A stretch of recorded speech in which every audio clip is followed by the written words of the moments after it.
না না, আজকে দুপুরে আমরা কি খেলাম সেই সব নিয়ে কোনো ভিডিও না। আজকে যেহেতু জন্মাষ্টমী, গোপুর জন্য কি কি রান্না করেছি সেই সব নিয়ে থাকছে আজকের ভিডিও।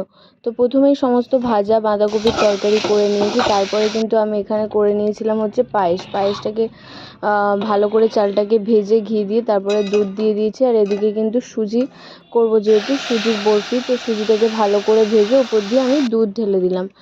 এখানে হয়ে গেছে সুজি, ওপর থেকে আমি পরিমাণ মতো চিনি দিয়ে দিলাম। আর মাঝখানে আমি চেক করে নিচ্ছিলাম, কারণ যেহেতু দুটো গ্যাসেই দুটো বসিয়েছি, পায়েসটাকে তো বারবার নাড়াচাড়া দিতে হবে, না তো নিচে লেগে যাবে। পায়েস সুজি হয়ে গেছে।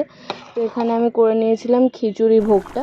তো খিচুড়িটাকে একেবারেই আমি বসিয়ে দিয়েছি, দেখতেই পাচ্ছ খিচুড়ি ফুটে গেছে। ওপর দিয়ে আমি ভালো করে ঘি আর গরম মশলা ছড়িয়ে দিয়ে কিন্তু নামিয়ে মা তালটাকে ভালো করে ছেনে নিয়েছে। আর এদিকে কিন্তু মালপোয়াটাও রেডি করে নিচ্ছে। শেষে কিন্তু মা করে নিয়েছে তালের বড়া। তো এই ছিল আজকের ভিডিও। তো ভিডিওটা কেমন লাগলো অবশ্যই জানিও।